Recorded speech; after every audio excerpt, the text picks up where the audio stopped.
And we are following breaking news right now. President Biden is meeting with congressional leaders as the U.S. nears a potential partial government shutdown. The president and Vice President Harris are gathering in the White House. They're with leaders from the Senate and House today. This comes only one day after senators returned to Washington following a winter recess. Funding for several government agencies runs out after Friday. Others run out of cash a week later. The House does not return from its recess until tomorrow. CBS News congressional correspondent Nikole Killion joins us now from Washington. And Nikole, will this meeting bring Washington closer to averting a government shutdown? How pivotal is this sit-down?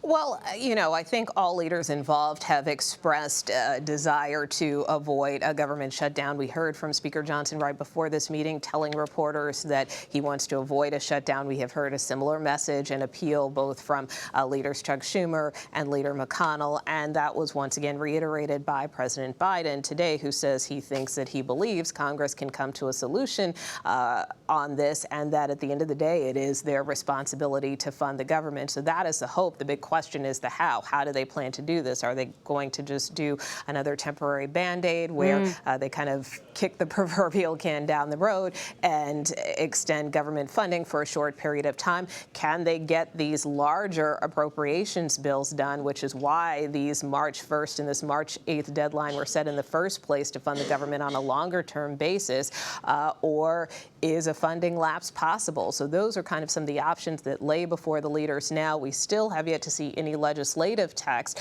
which is a bit concerning because basically something needs to be introduced now in order to pass something in time before that first Friday deadline approaches this week. And on that note, President Biden is also expected to discuss the foreign aid package with lawmakers today. It has already been approved by the Senate, but what needs to happen for this to win House approval?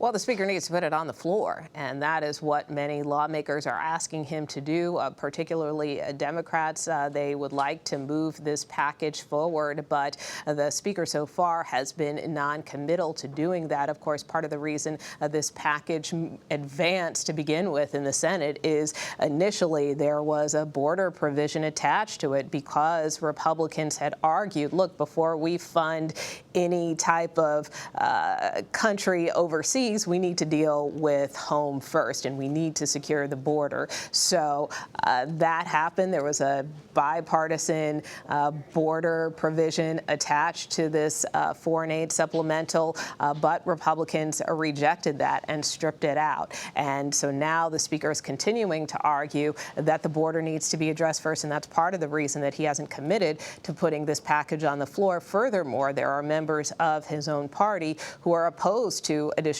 aid for Ukraine. The bulk of this package is funding for Ukraine, in addition to funding Israel, and in addition to providing humanitarian assistance for the Palestinians. So there's a lot of critical aid in this package. The president saying that it is dire, that the consequence of inaction is dire, particularly in Ukraine, as some of their armaments are starting to be depleted. So there really is a desire on the part of the president to try to move the ball forward here, but unclear if that's going to happen with just one meeting. Nancy. And with time of the essence, what can we expect for the rest of the week? And what will it look like as this deadline really quite approaches quickly? Well, these lawmakers are going to have to put the pedal to the metal and, again, kind of figure out a path forward, whether that is a short-term funding bill or something more long-term in scope. So hopefully the expectation might be coming out of this meeting, maybe there will be some sense of what that path forward will be. Again, whether that's a temporary measure, whether they proceed with their appropriations packages, or whether they take the hit and perhaps let some funding lapse, at least for this upcoming Friday, and try to reach a deal by next Friday, March 8th. I would note that the day before March 8th is March 7th, which is the State of the Union. So not particularly good optics, obviously, to have the government shut down during the State of the Union, even a partial one. Sure. So there really is a desire on the part of the leaders to try to avoid that, if at all possible. Yeah, not good optics, to say the least. Nikole Killion, thank you very much. You bet.